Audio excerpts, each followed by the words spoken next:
ആ റോള് മുന്നിൽ കണ്ടായിരിക്കുമോ മുരളീധരനെ തൃശ്ശൂരിലേക്ക് മാറ്റി ഷാഫിയെ കൊണ്ടുവരുന്നത്? അതെ, ലീഗ് ചോദിച്ചത് ആത്മാർത്ഥമായിട്ടാണെന്ന് സംശയമുണ്ട്. കാരണം ലീഗ് അങ്ങനെ ഒരു കടുംപിടുത്തം പിടിച്ചിരുന്നെങ്കിൽ ഇപ്രാവശ്യം സീറ്റ് കൊടുക്കാൻ ഒരു നിർബന്ധിതമായി തീരുമായിരുന്നു. ശൈല ടീച്ചർ വന്നപ്പോൾ പത്മജയെ മറയാക്കിയിട്ട് മുരളീധരൻ വടകരയിൽ നിന്ന് രക്ഷപ്പെടുകയായത്. അല്ല, പക്ഷെ അങ്ങനെയാണെങ്കിൽ CPM ഇപ്പം വല്ലാതെ പേടിക്കുന്നത് പാലക്കാട് ഒരു ബൈ ഇലക്ഷൻ ഉണ്ടാവുമെന്നാണ്. കോൺഗ്രസിനോട് ഒറ്റയൊരു ചോദ്യമാണ് ചോദിക്കുന്നത്. വടകരയിൽ നടക്കം ജയിച്ചു വരുന്ന ആളുകൾ കേരളത്തിലെ ന്യൂനപക്ഷത്തിൻ്റെ അടക്കമുള്ള ആശങ്കയൊന്നും വേണ്ട. കേരളത്തിലെ ലെഫ്റ്റ് കൃത്യമായിട്ട് ചോദിക്കുന്നു. ഇന്ത്യ എന്നുള്ള ഒരു ലാർജർ പെർസ്പെക്റ്റീവിൽ കാണുമ്പോൾ രണ്ടാണ്. അപ്പോൾ CPM കേരളത്തിൽ നിലനിന്നോട്ടെ, കുഴപ്പമില്ല. പക്ഷേ ഈ ഒരു യാഥാർത്ഥ്യമുണ്ട്, മനസ്സിലാക്കട്ടെ യാഥാർത്ഥ്യം. KK രമ പ്രചരണത്തിനെത്തുമ്പോൾ KK രമയുടെ മുഖം കാണുമ്പോൾ ആളുകൾ ആലോചിക്കുന്നത് TP ചന്ദ്രശേഖരനെ ആയിരിക്കില്ലേ? അതായത് നേരത്തെ പറഞ്ഞ എല്ലാ ഘടകങ്ങളെയും മറക്കാൻ അല്ലെങ്കിൽ അതിനെ ഇല്ലാതാക്കാൻ കഴിയുന്ന ഏക വ്യക്തി ശൈല ടീച്ചർ മാത്രമാണ്. ഈ ഷാഫിയെ പോലൊരു ചെറുപ്പക്കാരനല്ലേ കുറച്ചുകൂടി നല്ലതെന്നുള്ളതാണ് അല്ലേ? നിങ്ങൾക്ക് നെഗറ്റീവിൽ മാത്രം നോക്കിയിട്ട് പറയാം. വയനാട്ടിലെ രാഹുൽ ഗാന്ധി അടക്കമുള്ള ആളുകൾ ഈ കോസിൻ്റെ കൂടെ ഒന്നും നിന്നില്ല. പൊതുവായിട്ടുള്ള കേരളത്തിൻ്റെ പ്രശ്നങ്ങളുടെ കൂടെ നിന്നില്ല. ഇന്ത്യയുടെ പൊതുപ്രശ്നങ്ങളുടെ കൂടെ നിന്നില്ല. തെരഞ്ഞെടുപ്പ് രാഷ്ട്രീയം ചൂടുപിടിക്കുകയാണ്. കേരളത്തിൽ തന്നെ ഏറ്റവും കൂടുതൽ ചർച്ച ചെയ്യുന്ന 2-3 മണ്ഡലങ്ങൾ മലബാറിലാണ്. വടകരയും വയനാടും കോഴിക്കോടും ഒക്കെ. നമുക്കല്പം രാഷ്ട്രീയം പറയാം. എന്നോടൊപ്പം ഇന്ത്യൻ എക്സ്പ്രസിൻ്റെ അസോസിയേറ്റ് എഡിറ്റർ MP പ്രശാന്ത്, ദേശാഭിമാനിയുടെ സ്പെഷ്യൽ കറസ്പോണ്ടൻറ്റ് ജിജോ. നമസ്കാരം. ഈ എന്തുകൊണ്ടായിരിക്കും വടകര ഇങ്ങനെ ചർച്ച ചെയ്യപ്പെടാനുള്ള കാരണം എന്നതാണ് നമുക്ക് തുടങ്ങാം. പ്രശാന്ത് ഭായി തുടങ്ങാം. സ്ഥാനാർത്ഥിയുടെ അപ്രതീക്ഷിതമായിട്ടുള്ളൊരു വരവ് ഈ ചർച്ചയിൽ വളരെ പ്രധാനപ്പെട്ടാണെന്ന് തോന്നുന്നു.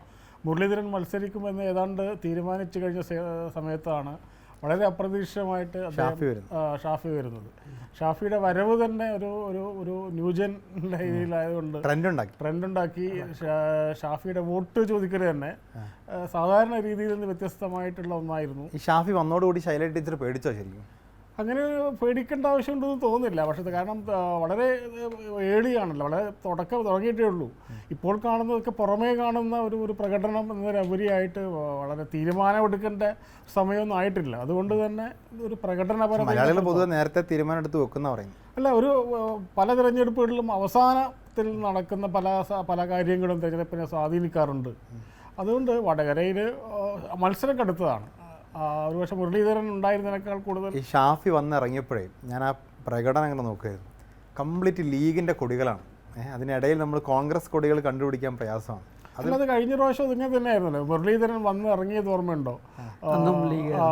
അന്ന് ആ റെയിൽവേ സ്റ്റേഷനിൽ മുഴുവൻ ലീഗിൻ്റെ കൊടികളായിരുന്നു. അത് കഴിഞ്ഞ പ്രാവശ്യം മുരളീധരൻ എല്ലാ സ്ഥലത്തും കൊണ്ടുപോയി ആനയിച്ച് കൊണ്ടുപോയതും എല്ലാ പരിപാടികൾക്കും നേതൃത്വം കൊടുത്ത അവിടുത്തെ ലീഗിൻ്റെ സ്ഥാനാർത്ഥികളാണ്. പാറക്കൽ അബ്ദുള്ളയാണല്ലോ അവിടുത്തെ കൺവീനർ. അപ്പോൾ അതുകൊണ്ട് ലീഗിന് അവിടെ കാര്യമായ റോളുണ്ട്. ആ റോള് മുന്നിൽ കണ്ടായിരിക്കുമോ മുരളീധരനെ തൃശ്ശൂരിലേക്ക് മാറ്റി ഷാഫിയെ?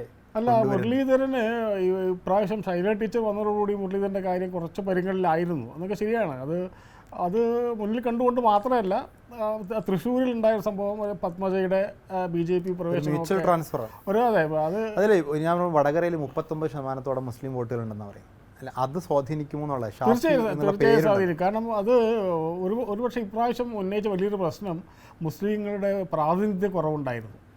അത് എല്ലാ കാലത്തും ചർച്ചയാവുന്നതാണ്. ഇപ്രാവശ്യം വളരെ ശക്തമായി ചർച്ച ചെയ്തു. കാരണം അത് CAA എല്ലാം വരുമ്പോൾ മുസ്ലിം സാന്നിധ്യം ഉണ്ടാവുക എന്നുള്ളത് വലിയൊരു റെസിസ്റ്റൻസ് ആണല്ലോ. അപ്പം അങ്ങനെ ഒരു മുസ്ലിം സ്ഥാനാർത്ഥി ഉണ്ടാവുക എന്നുള്ളത് തീർച്ചയായും വർഗീയതക്കപ്പുറത്തേക്ക്, വർഗീയത എന്ന് നമുക്ക് അതാണ് വർഗീയമായിട്ടാണ് ആളുകൾ കാണുന്നത്. ലീഗ് ഒരു 3ാം സീറ്റ് ചോദിച്ചപ്പോഴേ അതിൽ വടകരയോ വയനാടോ കോഴിക്കോടോ ഒക്കെ ആയിരിക്കും കൊടുക്കേണ്ടി വരിക. അവിടെ ഒരു മുസ്ലിം സ്ഥാനാർത്ഥി വരട്ടെ എന്ന് ലീഗ് ചോദിച്ചത് ആത്മാർത്ഥമായിട്ടാണെന്ന് സംശയമുണ്ട്. കാരണം ലീഗ് അങ്ങനെ ഒരു കടുംപിടുത്തം പിടിച്ചിരുന്നെങ്കിൽ ഇപ്രാവശ്യം സീറ്റ് കൊടുക്കാൻ ഒരു നിർബന്ധിതമായി തീരുമായിരുന്നു. പക്ഷേ വളരെ ആത്മാർത്ഥമായിട്ടല്ല. കുഞ്ഞാലിക്കുട്ടി വാസ്തവത്തിൽ അങ്ങനെ ഒരു സീറ്റിന് വേണ്ടിയിട്ടുള്ള ശ്രമം ലീഗിൻ്റെ ഭാഗത്ത് നിന്ന് അങ്ങനെ ആത്മാർത്ഥമായിട്ടുണ്ടായിട്ടില്ല എന്നാണ്. നിയമസഭയിലേക്കുള്ള ഒരു അതെ അത് ഒരു മുൻകൂട്ടി കണ്ടിട്ടുള്ള റെയറാണ്. മാത്രമല്ല, രാജ്യസഭ കിട്ടുമെന്ന് പറഞ്ഞ ഉടനെ നിർത്തി ബ്രേക്ക് ഇട്ട പോലെയാണല്ലോ ചർച്ചകളൊക്കെ നിന്നല്ലോ. ഈ ഷാഫി വന്നതോടുകൂടി ശൈല ടീച്ചർ പേടിച്ചു എന്നാണ് പറയുന്നത്. ശരിക്കും ഷാഫി വന്നതോടുകൂടി ശൈല ടീച്ചർ പേടിക്കേണ്ടതില്ല. കാരണം ശൈല ടീച്ചർ വന്നപ്പോൾ പേടിച്ചത് ആരാണെന്നുള്ളൊരു ചിത്രം അവിടെയുണ്ട്. ശൈല ടീച്ചർ വന്നപ്പോൾ പത്മജയെ മറയാക്കിയിട്ട് മുരളീധരൻ വടകരയിൽ നിന്ന് രക്ഷപ്പെടുകയായത്. മുരളീധരൻ്റെ ഒരു പലായനമാണ് വടകരയിൽ നിന്നുണ്ടായത്. ഷാഫിയെ നൂലിൽ കെട്ടി ഇറക്കുകയായത്. ഷാഫി ഇപ്പം വലിയ മാസ് എൻട്രിയാണ്, ന്യൂജൻ ഇതാണെന്നൊക്കെ പറയുന്നുണ്ട്. കോഴിക്കോട് എം പി ആയിട്ടുള്ള MK രാഘവൻ വന്നിട്ട് പറഞ്ഞത് നമ്മളെല്ലാവരും കേട്ടതാണ്. ഷാഫി പേടിച്ച് നിലവിളിക്കുമായിരുന്നു, ഇവിടത്തേക്ക് വരികയായിരുന്നു. നിലവിളിക്കായിരിക്കില്ല, പാലക്കാട് വിട്ടുപോരാനുള്ള ഒരു പേടിയായിരിക്കും. പാലക്കാട് വിട്ടുപോകാനുള്ള ഇതേ മറ്റേ നമ്മൾ സാധാരണ ഇതിൽ പറയലുണ്ട്, അച്ഛൻ്റെ ഒപ്പരം പോവുകയും വേണം, അമ്മയുടെ ഒപ്പരം ഉറങ്ങുകയും വേണം എന്ന് പറയുന്നത്. ഷാഫിക്ക് പാലക്കാട് ഭയങ്കര ഇതാണെന്ന് പറയുകയും എന്നിട്ട് വടകരയിലേക്ക് വരികയും ചെയ്യുക. തോൽക്കുന്നതിന് വേണ്ടിയിട്ടുള്ള ഒരു സീറ്റിൽ MLA മത്സരിപ്പിക്കുന്നതിൽ ഞങ്ങൾക്ക് വിരോധമൊന്നുമില്ല. പിന്നെ അതിന് മുസ്ലിം ന്യൂനപക്ഷ പ്രാതിനിധ്യം, ലീഗിന് കൊടുക്കാത്ത സീറ്റ്, ഇങ്ങനത്തെ രാഷ്ട്രീയ പേരുകളൊന്നും ഇടരുത്. തോൽക്കുന്ന സ്ഥലത്ത് ഒരു ബലിയാടായിട്ട് ഒരു ഇരയായിട്ട് ഷാഫിയെ വടകരയിലേക്ക് കൊണ്ടുവന്നിരിക്കുകയാണ്. അല്ല പക്ഷെ അങ്ങനെയാണെങ്കിൽ CPM ഇപ്പം വല്ലാതെ പേടിക്കുന്നത് പാലക്കാട് ഒരു ബൈ ഇലക്ഷൻ ഉണ്ടാവുമെന്നാ. CPM പറയുന്നത് പാലക്കാട് ബൈ ഇലക്ഷൻ ഉണ്ടായി കഴിഞ്ഞാൽ അവിടെ CPM പാലക്കാട് ബൈ ഇലക്ഷൻ ഉണ്ടാവും എന്നല്ല പറഞ്ഞത്. ഇതിൻ്റെ ഒരു സാധ്യത എന്ന് പറയുന്നത് പാലക്കാട് പോലെ എന്ന് പറയുന്നത് BJPക്ക് വളരെ ഇതായിട്ട് 20-23% വോട്ടുള്ള കേരളത്തിലെ 4-5 മണ്ഡലങ്ങളിലൊന്നാണ്. അവിടുന്ന് പോലെയുള്ള ഒരു ഇത് വരുമ്പോൾ കോൺഗ്രസ് ആണ് കോൺഗ്രസ് ഇങ്ങനെ ഒരു ഗെയിം കാണുന്നുണ്ടോ എന്നുള്ളതാണ് ഇത് പറയുന്നത്. അതുകൊണ്ട് തന്നെയാണ് CPM പരസ്യമായിട്ട് ആദ്യം പറയുകയും ചെയ്യുന്നത് കോൺഗ്രസിനെയും BJPയെയും സംശയിക്കണം. കാരണം ഇതേതാ തട്ടകം വടകരയാണ്. 1991 34-35 വർഷം മുമ്പ് വടകരയുടെ രാഷ്ട്രീയ ചരിത്രം എടുത്ത് പരിശോധിച്ചാൽ കേരളത്തിൽ ആദ്യത്തെ കോലീബി ഉണ്ടായിട്ടുള്ള മണ്ഡലമാണ് വടകര. അത് കോലീബി ഇല്ല എന്ന് വിശ്വസിക്കാൻ പറ്റുമോ? ഇപ്പോഴത്തെ ഇതിൽ KC വേണുഗോപാലിൻ്റെ ഒരു എൻട്രി ഉണ്ട്, ഷാഫിയുടെ എൻട്രി ഉണ്ട്. ഇതൊക്കെ നിങ്ങൾ മാസ് എൻട്രിയോ ഏത് തരത്തിലുള്ള എൻട്രി ആണെന്ന് പറഞ്ഞാലും ഇതിന് പൊളിറ്റിക്കലായിട്ടുള്ള വലിയ ഉപജാപങ്ങളുടെ ഭാഗമായിട്ടുള്ള ഒരു എൻട്രിയും. എങ്ങനെ കോലീബി സംഭവിക്കുന്ന ഒരു കാലഘട്ടമാണ്. കാരണം BJP കേന്ദ്രം ഭരിച്ചുകൊണ്ടിരിക്കുന്നത്. ഷാഫിയുടെ പലായനം എന്നൊക്കെ പറയുന്നത് മുരളീധരന്റെ പലായനം ഒരു പൊളിറ്റിക്കൽ സ്ട്രാറ്റജിയാണ്. അതിപ്പം ആർക്കും അങ്ങനെ തിരഞ്ഞെടുപ്പ് ഒരു സ്ഥാനാർത്ഥിയെ നിർത്തിക്കൊണ്ട് അപ്പോൾ കോൺഗ്രസ് പല പ്രാവശ്യം അങ്ങനെ ചെയ്തിട്ടുണ്ട്. അവസാന ഘട്ടത്തിൽ സ്ഥാനാർത്ഥിയെ മാറ്റിയിട്ട് പോലും ഉണ്ട്. അപ്പം അതൊക്കെ പലായനം എന്നൊക്കെ പറയുന്നത്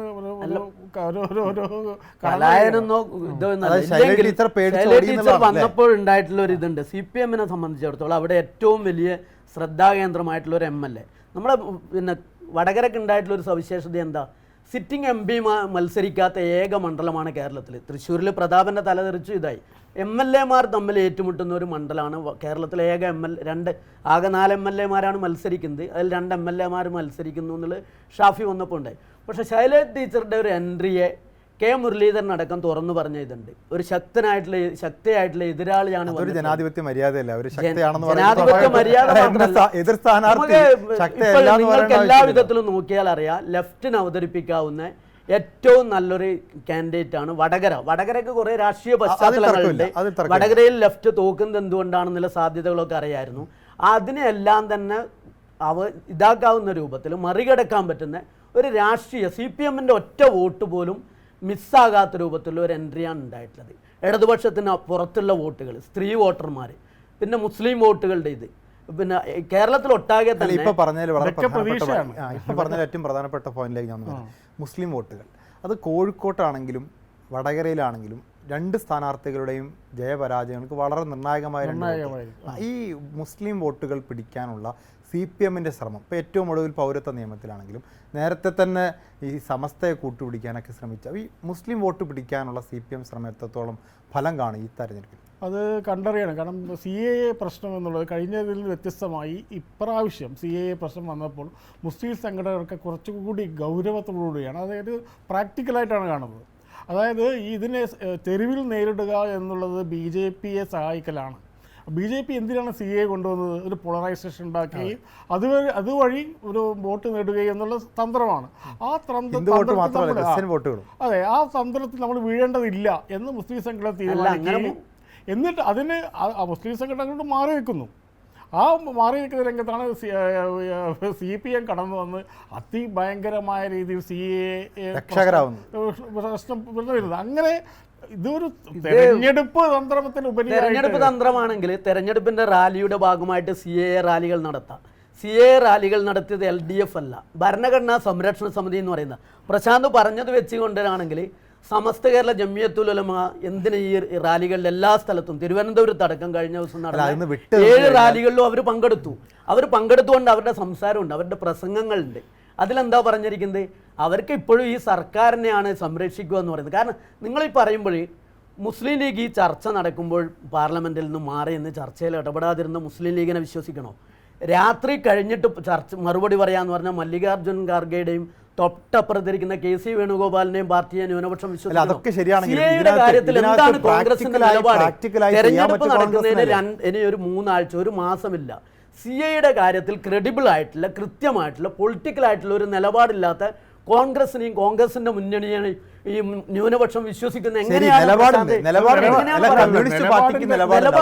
എന്റെ ചോദ്യം എന്താ, കമ്മ്യൂണിസ്റ്റ് പാർട്ടിക്ക് നിലപാടുണ്ട്, പക്ഷേ ഈ കമ്മ്യൂണിസ്റ്റ് പാർട്ടിക്ക് കേന്ദ്രത്തിൽ ഈ നിയമം റദ്ദ് ചെയ്യാൻ എന്ത് ചെയ്യാൻ പറ്റും? ചെയ്യാൻ പറ്റുമെങ്കിൽ കോൺഗ്രസിനെ പറ്റിയ, അതായത് കമ്മ്യൂണിസ്റ്റ് പാർട്ടി ഉണ്ടായിരുന്നപ്പോൾ അവിടെ 2 പേരാണെങ്കിലും എതിർത്തു. കോൺഗ്രസ് ഉണ്ടാകുമ്പോഴെന്ന് പറഞ്ഞാൽ ഇവിടെ ജയിച്ചു പോയിട്ടുള്ള പല ആളുകളുടെയും വേഷമാറ്റമുണ്ട്.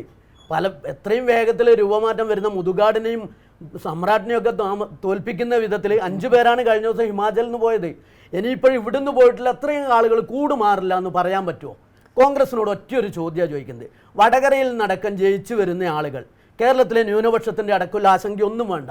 കേരളത്തിലെ ലെഫ്റ്റ് കൃത്യമായിട്ട് ചോദിക്കുന്നു, നിങ്ങൾ ജയിച്ചു വരുന്ന കഴിഞ്ഞ ഓണത്തെ പോലെ 19 or 20 2020 എന്നാണല്ലോ പറയുന്നത്. ഈ 2020 കിട്ടിയാൽ അവിടെ ഉണ്ടാവും എന്ന് പറയോ? ഗോവയിൽ ക്ഷേത്രത്തിൽ നിന്നാണ് ഇത് ചെയ്തത് ഞങ്ങൾ പോകുന്നതെന്ന്. തൊട്ടപ്പുറത്ത് ക്ഷേത്രത്തിൻ്റെ അപ്പുറത്ത് ഭരണഘടനാ ക്ഷേത്രത്തിലേക്ക് പോയപ്പോൾ കൂറുമാറി. കോൺഗ്രസ്സിന് എങ്ങനെയാണ് ന്യൂനപക്ഷം നിങ്ങൾ വിശ്വസിക്കണം? CAA എടുക്കണ്ട, രാമക്ഷേത്രം എടുക്കണ്ട. കോൺഗ്രസ്സിന് ഏത് വിഷയത്തിൻ്റെ പേരിൽ ഇന്ത്യയിലെ ന്യൂനപക്ഷം വിശ്വസിക്കണം?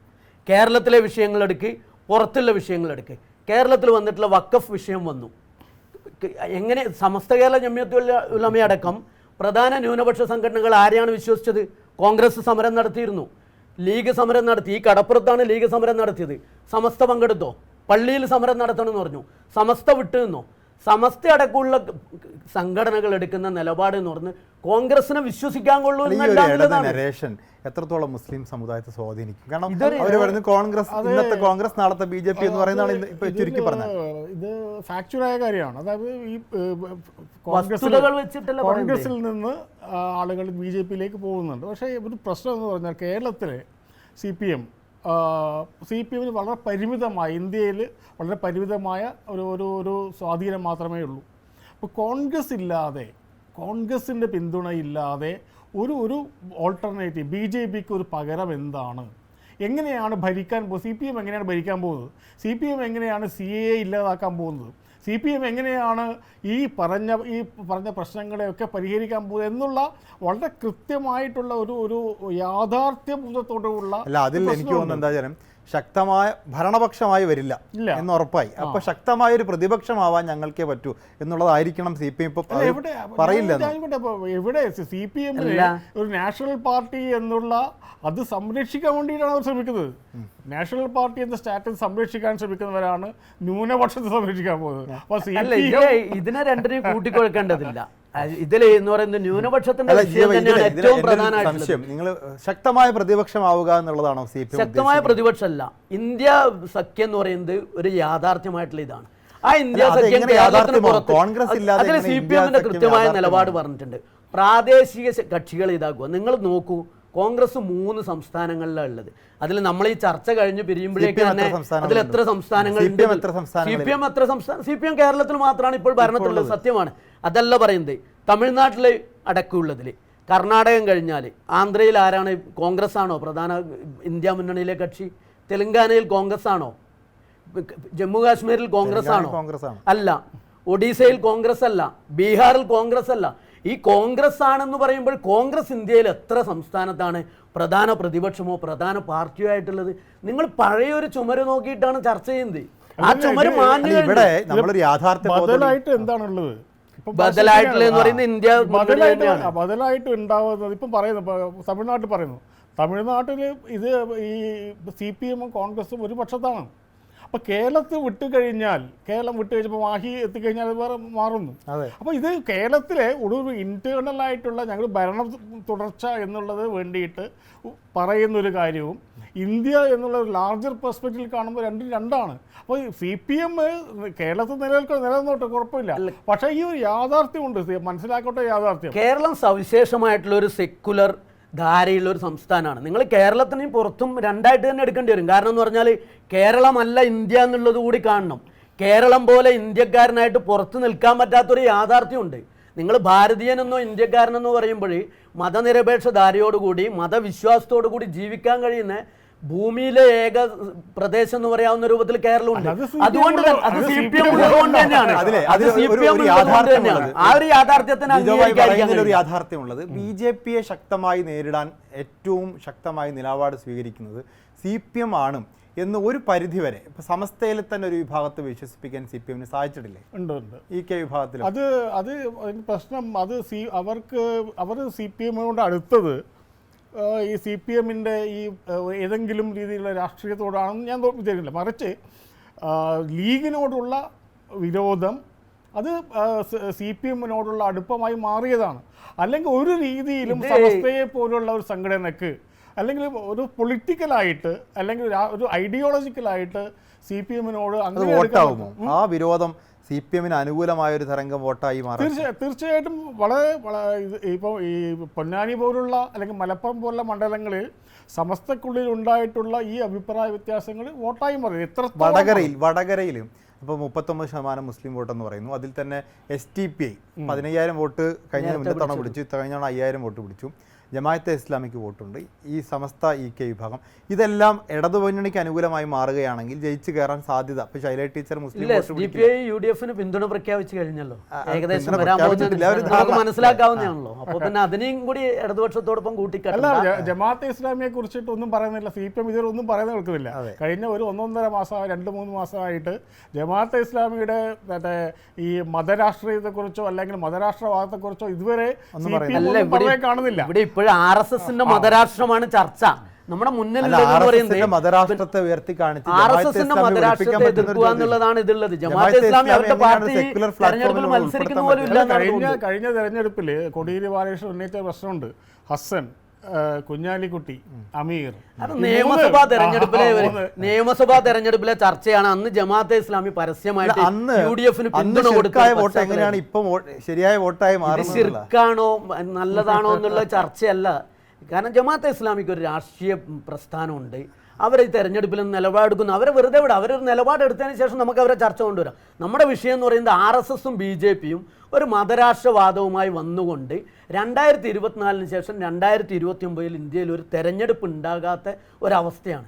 അവിടെ നമ്മൾ ചർച്ച ചെയ്യുന്നത് വടകരയാണ്. നമ്മൾ കൂടുതൽ അങ്ങോട്ടും ഇങ്ങോട്ടും പോകേണ്ടതില്ല. വടകരയിൽ എന്താണെന്ന് പറയുമ്പോൾ പ്രശാന്ത് പറഞ്ഞിട്ടുള്ള ഈ രാഷ്ട്രീയ സാഹചര്യമൊക്കെ ഉണ്ടെങ്കിലും വടകരയിൽ ഇടതുപക്ഷത്തിന് അനുകൂലമായിട്ട് കേരളത്തിൽ ഇന്നത്തെ തെരഞ്ഞെടുപ്പിൽ ഇടതുപക്ഷത്തിന് ഏറ്റവും ശക്തമായിട്ടുള്ള ഈ തെരഞ്ഞെടുപ്പ് പ്രഖ്യാപിച്ചതിന് ശേഷമുള്ള ഏറ്റവും നല്ല അന്തരീക്ഷം ഉള്ളതാണ്.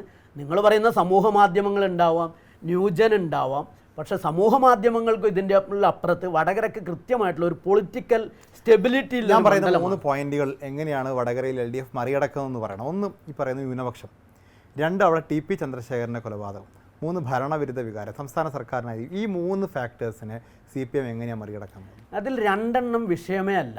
ഒന്ന് ഭരണവിരുദ്ധ വികാരം എന്ന് പറയുന്നത് ഉണ്ടെങ്കിൽ അത് കേരളത്തിലൊട്ടാകെയുള്ളതാണ്. നിങ്ങൾ പറഞ്ഞിട്ടുള്ള 2ാമത്തെ വിഷയം ഈ തെരഞ്ഞെടുപ്പിൽ ബാധിക്കുന്നതല്ല. അത് 10-12 വർഷം മുമ്പ് ഉണ്ടായിട്ടുള്ള ഒരു സംഭവമാണ്. ഈ തെരഞ്ഞെടുപ്പിൽ ഒരു സംഭവം ഉണ്ടായാൽ എല്ലാ തെരഞ്ഞെടുപ്പിലും യാഥാർത്ഥ്യമാണെന്ന് എതിരാളികൾക്ക് പറയാം. ഇടതുപക്ഷത്തിനെ സംബന്ധിച്ചിടത്തോളം അത് ഈ തെരഞ്ഞെടുപ്പിൽ ചർച്ച ചെയ്യുന്ന ഒരു വിഷയമല്ല. ഞാൻ അതിനെക്കുറിച്ച് കൂടുതൽ ചർച്ച ചെയ്യണമെന്ന് ആഗ്രഹിക്കുന്നുമില്ല. അല്ല, അതുകൊണ്ടല്ല ആ ചർച്ചയിൽ, കാരണം അങ്ങനെ ഒരു ചർച്ചയുടെ പ്രസക്തി ഇല്ല. എന്താണെന്നല്ലോ പറഞ്ഞു കഴിഞ്ഞു. പിന്നെ ന്യൂനപക്ഷത്തിൻ്റെ വിഷയം ശരിയാണ്. ന്യൂനപക്ഷം അവിടെ മാത്രമല്ല, കേരളത്തിലൊട്ടാകെ തന്നെ ന്യൂനപക്ഷത്തിന് ചേർക്കാവുന്ന സഖ്യകക്ഷികൾ. ഞാൻ അതാണ് ചോദിച്ചത്. നിങ്ങൾ 3 പേരെ അവതരിപ്പിക്കൂ. BJP-യെ കേരളത്തിലെ ന്യൂനപക്ഷത്തിന് വിശ്വസിക്കാൻ കഴിയുമോ? UDF-നെ വിശ്വസിക്കാൻ കഴിയുമോ? ലെഫ്റ്റിനെ വിശ്വസിക്കാൻ കഴിയും? ഇതിലാരെയാണ് നിങ്ങൾ ഈ എല്ലാ വിഷയങ്ങളും പരിശോധിച്ചുകൊണ്ട് CAA എടുക്കൂ, ഇന്ത്യൻ പാർലമെൻറ്റിലെ മുത്തലാഖ് ബില്ലിൽ ബിരിയാണി കഴിക്കാൻ പോയിട്ടുള്ള ആളുകളും വിവാഹത്തിന് പോയ ആളുകൾ, ഫ്ലൈറ്റ് കിട്ടാത്ത ആളുകളൊക്കെയാണ് ഞങ്ങൾ ജിഹാദ് നടത്താമെന്ന് പറയുന്നത്, ഫാസിസത്തിനെതിരെ യുദ്ധം നടത്താമെന്ന് പറഞ്ഞിട്ട് ഡൽഹിയിൽ പോകാൻ പറ്റാത്ത ആളുകളാണോ ഈ സമസ്ത വിശ്വസിക്കേണ്ടത്? അതോ പിന്നെ ഞങ്ങൾ ചെറിയ കക്ഷികളാണ് പക്ഷേ ഞങ്ങൾ ചെയ്തിട്ടുണ്ട്? ഇതൊക്കെ വടകരയിൽ ചർച്ച ചെയ്യപ്പെടും. വടകരയിലെ ന്യൂനപക്ഷ വോട്ട് എന്ന് പറയുന്നത് എല്ലാ കാലത്തും ഏതെങ്കിലും ആളുകളുടെ തൊക്കിൽ വെച്ച് കൊണ്ടുപോകാവുന്ന ഇതല്ല. നിങ്ങൾക്ക് ജൂൺ 4-ാം തീയതി ഇത് വ്യക്തമാകും. 3 ന്യൂനപക്ഷം എന്നൊരു ഫാക്ടർ, 2 ഭരണവിരുദ്ധ വികാരം, 3 അവിടുത്തെ ഏറ്റവും പ്രധാനപ്പെട്ട TP ചന്ദ്രശേഖരൻ എന്ന് പറയുന്ന ഫാക്ടർ. അല്ല, ഈ അക്രമ രാഷ്ട്രീയം മൊത്തത്തിലൊക്കെ പറഞ്ഞ അക്രമ രാഷ്ട്രീയത്തെ ഈ തെരഞ്ഞെടുപ്പിൽ വിഷയമാക്കാൻ വേണ്ടി കോൺഗ്രസ് ശ്രമിച്ചിരുന്നു. ഈ TPയുടെ കേസിൻ്റെ വിധി വന്ന ഉടനെ തന്നെ കുഞ്ഞനന്തൻ്റെ മരണം ഉന്നയിച്ചുകൊണ്ട് അത് വലിയ ചർച്ചയാക്കാൻ നോക്കി, അത് എല്ലാവരും ഏറ്റെടുത്തു. പക്ഷേ വേണ്ട രീതിയിൽ അത് ചർച്ച വന്നിട്ടില്ല എന്നുള്ളത് യാഥാർത്ഥ്യമാണ്. പക്ഷേ അവിടെ RMP ഫാക്ടർ എന്നുള്ളത് വളരെ നിലനിൽക്കുന്ന ഒരു കാര്യമാണ്. പക്ഷെ അത് ജിജോ പറഞ്ഞ പോലെ തന്നെ പഴയ രീതിയിൽ അത് പ്രവർത്തിക്കുന്നുണ്ടോ എന്നുള്ളത്. കെ രമ പ്രചരണത്തിന് എത്തുമ്പോൾ കെ രമയുടെ മുഖം കാണുമ്പോൾ ആളുകൾ ആലോചിക്കുന്നത് TP ചന്ദ്രശേഖരനെ ആയിരിക്കില്ലേ? അങ്ങനെ ഒരു ഞാൻ പറഞ്ഞ ഒരു വിഷയം ഇന്നുണ്ടാവുന്ന അതിന് ഇമ്പാക്റ്റും ഒരാഴ്ച കഴിഞ്ഞുണ്ടാകുന്ന ഇമ്പാക്ട്, ഒരു മാസം കഴിഞ്ഞുണ്ടാകുമ്പോൾ, ഒരു കൊല്ലം കഴിഞ്ഞുണ്ടാകുമ്പോൾ നിങ്ങൾക്ക് ആഗ്രഹിക്കാം. അല്ല, കഴിഞ്ഞ നിയമസഭാ തെരഞ്ഞെടുപ്പിൽ ഉണ്ടായിരുന്നു. കഴിഞ്ഞ നിയമസഭാ തെരഞ്ഞെടുപ്പിൽ ഉണ്ടായിരുന്നെങ്കിൽ ആ ഒറ്റയൊരു മണ്ഡലത്തിൽ മാത്രമാണ് നിങ്ങൾ പറയുന്ന വടകര ലോക്സഭാ മണ്ഡലത്തിന്റെ വടകരയിൽ 2019 ശേഷം 2021 എത്തിയപ്പോൾ അങ്ങനെ ഒരു ഫാക്ടറി ഇല്ല. മൂന്നെണ്ണത്തിൽ ഏറ്റവും പ്രധാനമായിട്ട് ഞാൻ കാണുന്നത് ഭരണവിരുദ്ധ വികാരം തന്നെയാണ്. തീർച്ചയായിട്ടും എല്ലാ മണ്ഡലങ്ങളിലും ഉണ്ട്. അത് ഓരോ മണ്ഡലങ്ങളിലും ഏറിയും കുറഞ്ഞും ഇരിക്കും. ഈ CAA വെച്ചുകൊണ്ടോ അല്ലെങ്കിൽ മറ്റേതെങ്കിലും വെച്ചോ, ഇപ്പോൾ കേരളത്തിൽ വടകര മാത്രമല്ല, കേരളത്തിലുള്ള എല്ലാ മണ്ഡലങ്ങളിലും സംഭവിക്കുന്ന കാര്യമാണ്. ഒന്ന് ശക്തമായിട്ടുള്ള ഭരണവിരുദ്ധ വികാരം, മറ്റൊന്ന് ഈ ന്യൂനപക്ഷങ്ങളുടെ ഈ ആശങ്ക. ഇതിപ്പോൾ നിങ്ങൾ നോക്കുക, ഈ കഴിഞ്ഞ എല്ലാ തെരഞ്ഞെടുപ്പ് റാലികളിലും പിണറായി വിജയൻ ഉന്നയിക്കുന്ന ഈ പ്രശ്നമാണ്, ന്യൂനപക്ഷങ്ങളിൽ ആശങ്ക. ഈ ആശങ്ക ഉപയോഗിച്ചുകൊണ്ട് ഭരണവിരുദ്ധ വികാരത്തെ മറികടക്കാൻ പറ്റുമോ ഇല്ലയോ എന്ന ചർച്ചയാണ്. അല്ല, ഭരണവിരുദ്ധ വികാരം എന്ന് പറയുന്നതിന്റെ അളവുകോൽ എന്താണ്? ഒരു മാസം മുമ്പ് നടന്നിട്ടുള്ള പഞ്ചായത്ത് തെരഞ്ഞെടുപ്പിൽ ഈ ഭരണവിരുദ്ധ വികാരം ഉണ്ടെങ്കിൽ ലോക്സഭാ തെരഞ്ഞെടുപ്പിന് നോട്ടിഫിക്കേഷൻ വരുന്നതിന്റെ പഞ്ചായത്ത് തെരഞ്ഞെടുപ്പ് നിങ്ങൾ ഇതിന് ഓരോ ബാരോമീറ്റർ എടുക്കരുത്. നിങ്ങൾ ഓരോ ബാരോമീറ്റർ വെക്കരുത്. നിങ്ങൾ ഓരോ ബാരോമീറ്റർ വെച്ചിട്ട് അളക്കരുത്. അങ്ങനെയാണെങ്കിൽ അല്ല, തൃക്കാക്കരയിലും ഇതിലും നിലവിലുള്ള വടകരയിൽ മറ്റൊരു പ്രധാനപ്പെട്ട വിഷയം എന്ന് പറയുന്നത് 2 സ്ഥാനാർത്ഥികളുടെയും പ്രതിച്ഛായയാണ്. ഇപ്പോൾ ശൈല ടീച്ചർക്ക് ടീച്ചറമ്മ എന്ന് പറയുന്ന ഒരു പ്രതിച്ഛായ. ശൈല ടീച്ചർ ആ കോവിഡ് കാലം ഓർമ്മപ്പെടുത്താനാണ് നിരന്തരം ശ്രമിച്ചുകൊണ്ടിരിക്കുന്നത്. കോവിഡ് കാലത്ത് ഞാൻ ആരോഗ്യമന്ത്രിയായിരുന്ന കാലം എന്നുള്ളത് തന്നെ ഓർമ്മപ്പെടുത്തിക്കൊണ്ടിരിക്കുന്നത്. ഈ ഒരു പ്രതിച്ഛായ CPM-ന് വേണ്ടാത്ത പ്രതിച്ഛായയാണ് കേട്ടോ. അത് എങ്ങനെയാണ് അവിടെ ടീച്ചറമ്മക്ക് ഗുണം? ശൈല ടീച്ചറെ ഈ വടകരയിലേക്ക് കൊണ്ടുവന്നത് തന്നെ ഈ ഒരു പ്രതിച്ഛായയിൽ വെച്ച് തന്നെ കൊണ്ട് തന്നെയാണല്ലോ. അതായത് നേരത്തെ പറഞ്ഞ എല്ലാ ഘടകങ്ങളെയും മറക്കാൻ അല്ലെങ്കിൽ അതിനെ ഇല്ലാതാക്കാൻ കഴിയുന്ന ഏക വ്യക്തി ശൈല ടീച്ചർ മാത്രമാണ്. അത് അവർക്ക് സാധിക്കുന്നത് പാർട്ടിക്ക് പുറത്തുള്ള സ്വീകാര്യത എന്നുള്ളതാണ്. അതായത് പാർട്ടിക്ക് പുറത്തുള്ളത് എന്ന് പറഞ്ഞാൽ അവർ ആരോഗ്യമന്ത്രിയായിരുന്ന സമയത്ത് നടത്തിയ പ്രവർത്തനങ്ങളുടെ പ്രതിച്ഛായ ഉപയോഗിച്ചുകൊണ്ടാണ് ഈ പറയുന്ന ഈ CPM-നെതിരെ ഉണ്ടാകുന്ന എല്ലാ ഘടകങ്ങളെയും ഇല്ലാതാക്കാൻ ശ്രമിക്കുന്നത്. അതൊരു പക്ഷേ ഈ തെരഞ്ഞെടുപ്പിൻ്റെ പ്രചരണത്തിൽ അതിന് സാധിച്ചിട്ടുണ്ട്. അത് ഈ CPM-ൻ്റെ മെഷീനറിയുടെ ഒരു വിജയമായിട്ടാണ് കാണുന്നത്. കാരണം മറ്റെല്ലാം അപ്രത്യക്ഷം. ഇപ്പോൾ നേരത്തെ ജിജോ പറഞ്ഞ പോലെ ചന്ദ്രശേഖരൻ്റെ ചോദ്യം ചോദിക്കുമ്പോൾ അതിന് ചർച്ച ചെയ്യേണ്ട ആവശ്യമില്ല. നമുക്ക് കോവിഡിനെ കുറിച്ച് ചർച്ച ചെയ്യാം, കോവിഡിൻ്റെ പ്രതിരോധ പ്രവർത്തനങ്ങളെ കുറിച്ച് ചർച്ച ചെയ്യാം. കാരണം കോവിഡ് ഇനിയും സംഭവിക്കാൻ സാധ്യതയുള്ള ഒരു ഇതാണ്. കഴിഞ്ഞ ദിവസം നിങ്ങൾ പറഞ്ഞല്ലോ എനിക്കൊരു അഭിപ്രായ വ്യത്യാസമുള്ള എന്താ പറയുക, ശൈല ടീച്ചർ പാർട്ടിക്ക് മുകളിലേക്ക് വളരുമ്പോൾ ആ വൻമരത്തെ വെട്ടാൻ ആഗ്രഹിച്ചിരുന്നു CPM. അങ്ങനെ പിണറായിക്ക് മുകളിലേക്ക്, പാർട്ടിക്ക് മുകളിലേക്ക് ആരും വളരേണ്ടതില്ല എന്ന് തീരുമാനിച്ച പാർട്ടിക്ക് ആ പ്രതിച്ഛായ ഇവിടെ ഇപ്പോൾ വടകരയിൽ ആവശ്യം വന്നിരിക്കുകയാണ്. രഞ്ജിത്ത് ഒരു നല്ല മാധ്യമ പ്രവർത്തകനാണെന്നുള്ള അഭിപ്രായം എനിക്കിത് നേരത്തെ ഉണ്ട്, ഇപ്പോഴും ബോധ്യപ്പെട്ടു. കാരണം ഇങ്ങനെ ശൈല ടീച്ചർ മാത്രം വളരുക അല്ലെങ്കിൽ X or Y എന്നിട്ട് അതിനെ വിട്ടുക എന്നൊക്കെ പറയുന്നത് മാധ്യമങ്ങളുടെ നിലപാടുകൾ നല്ലതായിരിക്കും. മാധ്യമങ്ങൾക്ക് അങ്ങനെ ചർച്ച ചെയ്യാം. ഇടതുപക്ഷത്തിന് അങ്ങനെ ശൈല ടീച്ചർ അല്ലെങ്കിൽ ഇത് എന്നുള്ള രൂപത്തിൽ അങ്ങനെ ഒരു ഇതുണ്ടായിട്ടില്ല. ഇപ്പോഴും കേരളത്തിൽ നടക്കുന്നതെന്ന് പറയുന്നത് അതിപ്രധാനമായിട്ടുള്ളൊരിതാണ്. അങ്ങനെ എന്ന് പറഞ്ഞാൽ ലെഫ്റ്റിൻ്റെ ഏറ്റവും മുതിർന്നതായിട്ടുള്ള ഒരുപാട് നേതാക്കളെ നിർത്തിക്കൊണ്ട് ഞങ്ങൾ ഇതൊരു വലിയൊരു യുദ്ധമായിട്ടാണ്, ജനാധിപത്യം നിലനിർത്തുന്നതിന് വേണ്ടിയിട്ടുള്ള യുദ്ധമായിട്ടാണ് കാണുന്നത്. പാർട്ടിയിൽ പിണറായിക്ക് അപ്പുറത്തേക്ക് ഒരാളെ വളരാൻ അനുവദിക്കുന്നില്ലല്ലോ. അത് ശരിക്കും പറഞ്ഞാൽ ഇത്തവണത്തെ സ്ഥാനാർത്ഥികളെ തെരഞ്ഞെടുക്കുന്നതിൽ പോലും CPM-നെ ബാധിച്ചു. നിങ്ങൾ ഏത് ഇത് വെച്ചിട്ടാണ് ഇത്തരം ചർച്ചകൾ എന്ന് പറയുന്നത് എനിക്കറിയില്ല. കാരണം ഞാൻ ഈ പാർട്ടിക്ക് ഉള്ളിലുള്ള ഒരാളാണ്. നിങ്ങളെക്കാൾ കൂടുതൽ എനിക്കാണല്ലോ ഈ കാര്യങ്ങൾ ബോധ്യപ്പെടേണ്ടത്. പുറത്തുനിന്ന് നിങ്ങൾക്ക് പുറത്തുനിന്ന് എങ്ങനെയും വിലയിരുത്താം, നിങ്ങൾക്ക് പുറത്തുനിന്ന് എന്തും വിലയിരുത്താൻ വ്യാഖ്യാനിക്കാം. ഞാൻ പറയുന്നത് ഞാൻ BJP-യുടെ നയത്തിനെ കുറിച്ച് നിലപാടിനെ കുറിച്ച് പറഞ്ഞു, BJP-യിലെ വ്യക്തികളെ കുറിച്ചല്ല. ഇത് വളരെ കൃത്യമാണ്. എന്തുകൊണ്ട് ശൈല ടീച്ചർ രണ്ടാമത് മന്ത്രിയായില്ല? അല്ല, അത് ശൈല ടീച്ചർ മാത്രമല്ലല്ലോ. നിങ്ങൾ അങ്ങനെയല്ല. ഞാൻ അതുകൊണ്ടാണ് പറഞ്ഞത് ഇതൊരു തെരഞ്ഞെടുപ്പിന്റെ നമ്മളെ വോട്ട് ബൂത്തിലേക്ക് പോകുന്ന സമയത്ത് ചർച്ച ചെയ്യേണ്ട വിഷയമല്ല എന്നുള്ളതാണ് അപ്രസക്തമാണ്. നിങ്ങൾ അപ്രസക്തം. കാരണം ഏതെങ്കിലും ഒരു മന്ത്രിയെ മാത്രം ടീച്ചറമ്മയെ, കാരണം ജി സുധാകരൻ പറഞ്ഞത് എന്താ അറിയോ, ഏത് ടീച്ചറമ്മ, അങ്ങനെ ടീച്ചറമ്മ ഇല്ല. ഏതെങ്കിലും ഒരു മന്ത്രിയെ മാത്രം ഒഴിവാക്കുകയും ഏതെങ്കിലും ഇത് ചെയ്യുകയാണെങ്കിൽ കേരളത്തിൽ കഴിഞ്ഞ തെരഞ്ഞെടുപ്പിന് ശേഷം ഉണ്ടായിട്ടുള്ളതും മന്ത്രിസഭാ രൂപീകരണ സമയത്ത് എടുത്തിട്ടുള്ള സ്റ്റാൻഡും ഒക്കെ കഴിഞ്ഞതും ചർച്ച ചെയ്ത് കഴിഞ്ഞതുമാണ്. അതൊന്നും ചർച്ച ചെയ്തുകൊണ്ട് ഈ തെരഞ്ഞെടുപ്പിൽ ഈ 24 മണിക്കൂറിൽ അതൊന്നും ചർച്ചയല്ല. പിന്നെന്ന് പറയുന്നത് ഒരാൾ മന്ത്രിയായിരിക്കുമ്പോൾ എന്ത് ചെയ്തു, കാരണം കെ മുരളീധരൻ പാർലമെൻറ്റിൽ എന്ത് ചെയ്തിരുന്നു എന്നുള്ളത് ചർച്ച ചെയ്യാം. അതുപോലെ ശൈല ടീച്ചർ മന്ത്രിയായിരിക്കുമ്പോൾ മട്ടന്നൂരിൽ അവർ വടകര മണ്ഡലത്തിൽപ്പെട്ട കൂത്തുപറമ്പിൽ MLA ആയിരുന്നു. അപ്പോൾ അവരുടെ ജനങ്ങളുടെ മുമ്പിൽ ഒരു ചിത്രമുണ്ട്, ടീച്ചർ എന്തായിരുന്നു എന്നുള്ളത് അറിയാവുന്നതാണ്. കെ മുരളീധരൻ എന്ത് ചെയ്തു വടകരയിൽ MP ആയിട്ട് പോയിട്ട് എന്നുള്ളതും അത് അദ്ദേഹം ഇല്ലെങ്കിലും ചർച്ച ചെയ്യണം. അങ്ങനെ ചർച്ച ചെയ്യുമ്പോൾ ശൈല ടീച്ചറുടേത് സ്റ്റാൻഡ് ഉയർന്നു നിൽക്കും. കാരണം പറഞ്ഞാൽ ടീച്ചർ പേരാമ്പ്രയിലെ സൂപ്പിക്കടയിലാണ് ആദ്യം ഇതുണ്ടായത്, നിപ്പ ഉണ്ടായത്.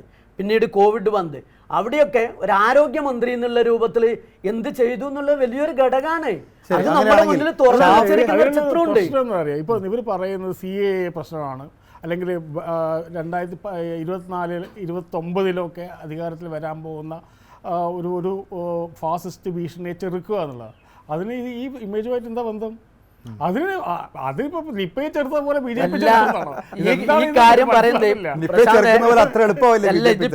നിങ്ങൾ തന്നെ പറയുന്ന കാര്യങ്ങൾ പിന്നീട് തിരിച്ചു വയ്ക്കുന്നു. ഇത് മീഡിയയാണ് ടീച്ചറമ്മ ഇത്തരം പ്രചരണങ്ങളൊക്കെ നടത്തുന്നത്, അല്ലാതെ പിന്നെ ഇടതുപക്ഷ ജനാധിപത്യ മുന്നണിയുടെ പ്രചരണത്തിലല്ല ഉള്ളത്. ഇതൊക്കെ നിങ്ങൾ പറയുക, അവിടെ CPM മറ്റൊരു രാഷ്ട്രീയം മാത്രമേ പറയുന്നുള്ളൂ. സംസ്ഥാന സർക്കാർ നടപ്പിലാക്കിയിട്ടുള്ള വികസന പ്രവർത്തനങ്ങൾ, അതുപോലെ BJPക്കെതിരായിട്ടുള്ള ഒരു രാഷ്ട്രീയ എതിരാളിയായിട്ട് BJP ഉയർത്തുന്ന ഈ ഭീതിപ്പെടുത്തുന്ന നയങ്ങൾക്കെതിരായിട്ട് ഇതിനെയാണ് കേരളത്തിലെ 20 മണ്ഡലങ്ങളിലും ഇടതുപക്ഷം എല്ലാ സ്ഥലത്തും തന്നെ സ്ഥാനാർത്ഥികളെ അവതരിപ്പിക്കുന്നത്. അതിന്റെ ഒരു പ്രതീകമാണ് വടകര. ചോദിക്കുന്ന മറ്റൊരു ചോദ്യം, ഈ ഷാഫിയെ പോലൊരു ചെറുപ്പക്കാരനല്ലേ കുറച്ചുകൂടി നല്ലതെന്നുള്ളതാണ് അല്ലേ? ഷാഫിയുടെ ഒരു ഗ്ലാമർ ശരിക്കും പറഞ്ഞാൽ യുവാക്കളെ ആകർഷിക്കുന്നില്ല. അത് ഈ ഇത്തരം ഒരു ചർച്ചകളെന്ന് വാസ്തവത്തിൽ ഈ പുതിയ കാലഘട്ടത്തിലെ ചർച്ചകളാണ്. അത് വളരെ ഗൗരവത്തിൽ തെരഞ്ഞെടുപ്പിനെ കാണുന്ന ആൾ ആരെങ്കിലും ചർച്ച ചെയ്യുമെന്ന് തോന്നുന്നില്ല. ഈ ഗ്ലാമറോ അല്ലെങ്കിൽ ഈ പറയുന്ന പുതിയ രീതിയിൽ തെരഞ്ഞെടുപ്പ് ഈ വോട്ട് ചോദിക്കുന്ന രീതിയോ ഒന്നുമല്ല ഇത് ചർച്ച ചെയ്യേണ്ടത്. അതൊക്കെ താൽക്കാലികമായിട്ട് നിലനിൽക്കുന്ന സംഭവങ്ങളാണ്. അതൊന്നല്ല പ്രശ്നം. ഇത് ഈ തെരഞ്ഞെടുപ്പിൽ എന്താണ് യുവാക്കളുടെ ഒരു സ്വാധീനം. നിങ്ങൾ യുവാക്കളെ കുറഞ്ഞു കാണുന്നതുകൊണ്ടാണ്. കോവിഡ് കാലത്തും പ്രളയത്തിന്റെ കാലത്തും ഒക്കെ യുവാക്കൾ വളരെ കൃത്യമായിട്ട് ചെയ്യുന്ന ഒരു സാമൂഹ്യ ബോധത്തോടെ പ്രതികരിക്കുകയും പ്രവർത്തിക്കുകയും ചെയ്യുന്ന ഒരു തലമുറയാണുള്ളത്. നിങ്ങളുടെ യോയോ മറ്റേ ന്യൂജൻ വാട്സപ്പ് ഫേസ്ബുക്ക് തലമുറയല്ല. ഫേസ്ബുക്കിൽ നോക്കിയിട്ട് മനുഷ്യരുടെ മുഖത്തേക്ക് നോക്കാത്ത ഒരു തലമുറയല്ല കേരളത്തിലുള്ളത്. മനുഷ്യന്റെ മുഖത്തേക്ക് നോക്കി രാഷ്ട്രീയം പറയുന്ന വലിയൊരു യുവതിയാണ് കേരളത്തിലുള്ളത്. അതുകൊണ്ട് തന്നെ അത് നിങ്ങൾക്ക് അതുവരെ ആശ്വസിക്കുകയും ആഗ്രഹിക്കുകയും ചെയ്യാം. അത് നിങ്ങളുടെ ആഗ്രഹമാണ്, നിങ്ങൾക്ക് വിശ്വസിക്കാതെ. പക്ഷെ യാഥാർത്ഥ്യം അതായിരിക്കില്ല. അവസാനത്തെ ഒറ്റ ഫാക്ടറി വടകരയെ കുറിച്ച് നമുക്ക് പറയാം. അവിടെ BJP ഉണ്ട്. BJP നമ്മൾ ഇതുവരെ ചർച്ചയ്ക്ക് വന്നില്ല. BJP ഉണ്ടെന്ന് പറയാൻ കാരണം ഈ ഷാഫി വരുമ്പോഴേക്കും അവിടുത്തെ ഒരു അപ്പർ കാസ്റ്റ് വോട്ടുണ്ട്. സാധാരണ മുരളീധരൻ പിടിക്കുന്ന അല്ലെങ്കിൽ മുല്ലപ്പള്ളി പിടിച്ചുകൊണ്ടിരുന്ന വോട്ടാണ്. ഈ അപ്പർ കാസ്റ്റ് വോട്ട് ഇത്തവണ ഒരു കൺഫ്യൂഷനിലായിരിക്കും സ്വാഭാവികമായിട്ടും. അതെങ്ങനെയായിരിക്കും അതിനെ അവിടെ സ്വാധീനിക്കുക? അല്ല, അങ്ങനെ ഒരു ഫാക്ടറായിട്ടുണ്ടോ എന്ന് എനിക്കറിയില്ല. പക്ഷേ BJP വോട്ടുകൾ പ്രമാണി നായർ തറവാടുള്ള സ്ഥലമാണ്. തറവാട് ആണ്. പക്ഷേ അത് ഏതെങ്കിലും രീതിയിൽ അപ്പോൾ അങ്ങനെ കൃത്യമായിട്ട് ഞാൻ പഠിച്ചിട്ടില്ല. പക്ഷേ BJP അവിടെ പിടിക്കുന്ന വോട്ടുകൾ അത് വളരെ അത് കുറഞ്ഞിട്ടുണ്ടെങ്കിൽ BJPയുടെ എല്ലാ കേരളത്തിൽ മൊത്തത്തിലുള്ള ഒരു പ്രശ്നം ഇതാണ്. BJPയുടെ വോട്ടുകൾ എങ്ങോട്ട് പോകുന്നു എന്ന് എല്ലാ പ്രാവശ്യം ചോദിക്കാറുണ്ട്. അതുപോലെ എങ്ങോട്ട് പോകുന്നു എന്നുള്ള. അപ്പോൾ ഷാഫി ആയതുകൊണ്ട് ഇപ്പുറത്ത് കോൺഗ്രസിന്റെ ഒരു ബേസ് വോട്ടാണ് ഈ നായർ വോട്ടുകൾ അവിടുത്തെ. അത് ഇത്തവണ ഷാഫിക്ക് കിട്ടുമോ എന്നുള്ളതാണ്. മുരളീധരന് കിട്ടിയതുപോലെ മുല്ലപ്പള്ളിക്ക് കിട്ടിയ പോലെ ഷാഫി എന്ന് പറയുന്ന ഒരു ഫാക്ടർ ഉണ്ടല്ലോ. ഞാൻ പറഞ്ഞ മുസ്ലിം ഫാക്ടർ തന്നെയാണ് പറയുന്നത്. അത് വർക്കൗട്ട് ആവില്ല എന്നുള്ള അതൊരു പ്രതീക്ഷ ഇടതുപക്ഷത്തിന്. അല്ല, അങ്ങനെ ഇപ്പം ജാതീയമായിട്ടോ മതപരമായിട്ടോ ഇന്ന സമുദായങ്ങൾ ഇന്നതിന് വോട്ട് ചെയ്യുന്നല്ല. രാഷ്ട്രീയമായിട്ടുള്ളൊരു നിലപാടിന്റെ പേരിൽ ഒരു നയവും നിലപാടും മുന്നോട്ട് വെച്ചിട്ടുണ്ട്. ആ നയവും നിലപാടും ഇന്നത്തെ കാലത്ത് വടകരയിലടക്കം അങ്ങനെയല്ലല്ലോ. ജാതിയും സമവാക്യങ്ങളുമാണ് സ്ഥാനാർത്ഥികളെ തീരുമാനിക്കുന്നത്. ആളുകൾ വോട്ട് ചെയ്യുന്നത് ജാതി തരംതിരിച്ചിട്ടല്ല. ആളുകൾ സ്ഥാനാർത്ഥിനെയും നയവും നിലപാടും നോക്കിയിട്ടാണ്. ആ നയത്തിലും നിലപാടിലും വടകരയിൽ കേരളത്തിൽ ആദ്യം വരുന്ന LDFന് വിജയം ഉറപ്പാക്കുന്ന ഒരു മണ്ഡലമായിരിക്കും വടകര. അത് നിങ്ങൾ എഴുതി വെച്ച് അവസാനമായിട്ട് നമുക്ക് ഇതിലൊരു അവസാന അന്തിമവാക്ക് പറയണ്ട. പക്ഷേ CPM-നെ സംബന്ധിച്ചിടത്തോളം കേരളത്തിലെ 20 മണ്ഡലങ്ങൾ നഷ്ടപ്പെട്ടാലും വടകര ഒറ്റക്ക് പിടിച്ചാൽ അത് വലിയ വിജയമായിട്ട് അവർ ആഘോഷിക്കും. അല്ല, അങ്ങനെയൊന്നുമില്ല, അങ്ങനെയൊന്നും തോന്നുന്നില്ല. കാരണം ഇത് കഴിഞ്ഞു. വടകര വലിയൊരു ആത്മാഭിമാനത്തിന്റെ വിഷയമാണ്. കാരണം TPU-യിലൂടെ നഷ്ടപ്പെട്ടൊരു മണ്ഡലം അത് ഞങ്ങൾ തിരിച്ചു പിടിക്കുന്നതോടുകൂടി CPM അവരുടെ സ്വത്വം വീണ്ടെടുക്കുന്ന പോലെയാണ് അവർ ആഘോഷിക്കുന്നത്. അല്ല, അത് അങ്ങനെയൊക്കെ വിലയിരുത്തുന്നത് ശരിയാണോ? കാരണം CPM-നെ സംബന്ധിച്ചിടത്തോളം വടകര തോറ്റു എന്നുള്ളത് കൊണ്ട് CPM-ന് എന്തെങ്കിലും പെട്ടെന്ന് വടകരയിൽ അതല്ല. അപ്പൊ അങ്ങനെ ഞാൻ പാർട്ടി അംഗം ചോദിക്കുക, വടകരയിലെ തോൽവി സ്വാഭാവികമായിട്ടും CPM-ന് ഒരു അഭിമാനക്ഷതമല്ലേ? വടകരയിൽ മാത്രമല്ല, കേരളത്തിലെ 20 മണ്ഡലങ്ങളിലും തോൽക്കുന്നത് ക്ഷീണമാണ്. വടകരയിലേതും അത് വടകര, കണ്ണൂർ, കോഴിക്കോട് എന്നൊക്കെ പറഞ്ഞാലേ എനിക്ക് വടകരയോട് കുറേയും കൂടി ആത്മ വന്നത്. എൻ്റെ ഭാര്യയ്ക്ക് വോട്ടുള്ള മണ്ഡലമാണ്, എൻ്റെ സുഹൃത്തായിട്ടുള്ള പ്രശാന്തനില്ല മണ്ഡലമാണ്. ഇതൊക്കെ ഇടതുപക്ഷത്തിന് കിട്ടുന്ന വോട്ടാണെന്നുള്ളതുകൊണ്ട് തന്നെ ഞാനിപ്പോൾ പറയുന്നത് നമ്മൾ ജയിക്കുന്നുള്ളത്. അതിൽ വടകരയിൽ നിങ്ങൾ പറയുന്നത് പോലെയുള്ള ഒരു നരേഷൻ ഉണ്ടാകാം, സാധാരണ ഇതുണ്ടാവും. അങ്ങനെ ഒരു വികാരവും കൂടി ഇത്തവണ ഉയർന്നു വരികയും അതുകൊണ്ട് നിർബന്ധമായിട്ട് ഇടതുപക്ഷം ജയിക്കുന്നില്ലതാണ് പാലക്കാട്ടായിരിക്കുമോ ഉപതെരഞ്ഞെടുപ്പ്? മട്ടന്നൂരിലൊരു ഉപതെരഞ്ഞെടുപ്പ് നമുക്ക് പ്രതീക്ഷിക്കാം. അല്ല, എന്താണ് തോൽക്കുന്നതിന് തൊട്ട് മുമ്പ് വരെ ആത്മവിശ്വാസം നല്ലതാണെന്ന് പറയുന്നത്.